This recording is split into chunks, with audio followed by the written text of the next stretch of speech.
EPFO में निवेश के बाद यूजर के मन में सवाल रहता है कि आखिर उन्हें रिटायरमेंट के बाद कितना पेंशन मिलेगा।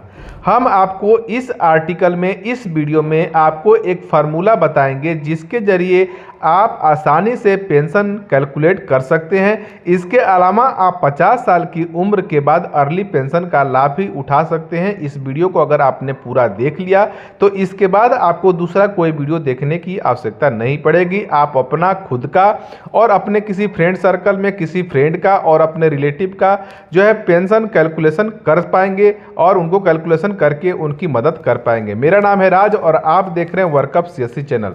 फ्रेंड्स, रिटायरमेंट के बाद इनकम जारी रहे इसके लिए प्राइवेट जॉब वाले ईपीएफओ में निवेश करते हैं। ईपीएफओ में निवेश के बाद मैच्योरिटी पर एक मुश्त राशि और मासिक पेंशन का लाभ मिलता है। ईपीएफओ यूजर्स के मन में एक सवाल हमेशा बना रहता है कि उन्हें रिटायरमेंट के बाद कितना पेंशन मिलेगा। हम आपको एक फार्मूला बताएंगे जिससे आप आसानी से पेंशन का कैलकुलेशन कर पाएंगे। आपको बता दें कि ईपीएफओ में पेंशन का लाभ तभी मिलता है जब आप किसी कंपनी में काम कर रहे हों और उस कंपनी में आपका ईपीएफओ में कंट्रीब्यूशन लगातार 10 साल तक होना चाहिए।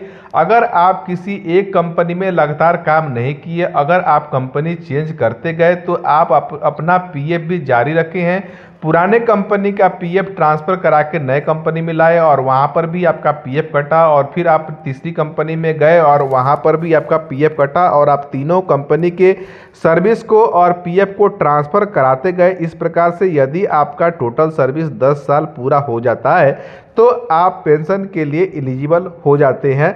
लेकिन साथ ही साथ इसके लिए आपका पेंशन प्राप्त करने के लिए मिनिमम उम्र जो है वो 50 साल कम से कम होना चाहिए।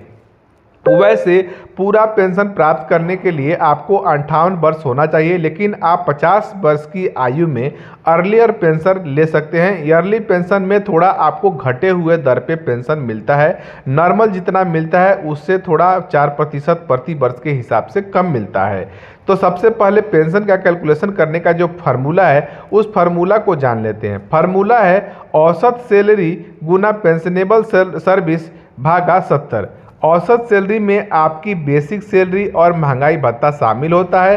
पेंशनेबल सर्विस वह होता है जितने साल आपने काम किया और उस साल में से एनसीपी डेज माइनस हो गया। उदाहरण के लिए अगर आपका बेसिक सैलरी 15,000 है और आप किसी कंपनी में 35 साल काम किए और उस कंपनी में आप ईपीएफओ में लगातार 35 साल तक कंट्रीब्यूशन भी किए, तो आपका इस फार्मूले से जो कैलकुलेशन बनेगा वो 15,000 गुना 35 भागा 70 इक्वल टू 7,500 रुपये। ये होता है आपका मासिक पेंशन। इसी फार्मूले से को अप्लाई करके आप पेंशन कैलकुलेट कर सकते हैं। ध्यान रहे, पेंशनेबल सैलरी कैसे निकालते हैं। पेंशनेबल सैलरी निकालने के लिए आपको पिछले 60 महीने का बेसिक सैलरी का जोड़ लगाकर उसका औसत निकाल लेते हैं और औसत निकाल के जो अमाउंट बनता है वह आपका पेंशनेबल सैलरी होता है।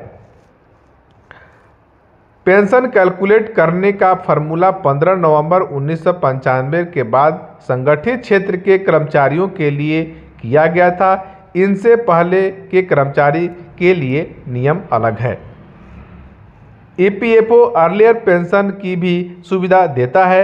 वैसे तो 58 के बाद यूजर को पेंशन का लाभ अपने आप मिलना चालू हो जाता है। कंपनी खुद ही सारा प्रोसेस कर देता है रिटायरमेंट के बाद। अगर नहीं भी किया तो खुद से आप भी कर सकते हैं अपने आप से।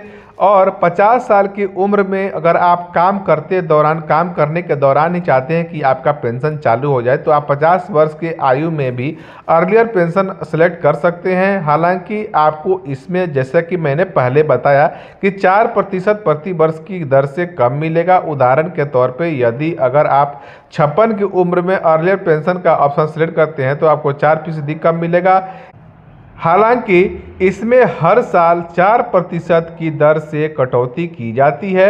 उदाहरण के तौर पर अगर आप 56 की उम्र में अर्लियर पेंशन का ऑप्शन सेलेक्ट करते हैं तो आपको 4% की कटौती के बाद मूल राशि में से 92% ही आपको पेंशन मिलेगी। ईपीएफओ में हर महीने बेसिक सैलरी का 12% हिस्सा जमा करना होता है। इसमें कर्मचारी के साथ कंपनी द्वारा भी योगदान किया जाता है। ईपीएफओ फंड में जमा राशि पर सरकार द्वारा ब्याज मिलता है, लेकिन पेंशन फंड में जो पैसा जमा होता है उस पर कोई ब्याज नहीं मिलता है।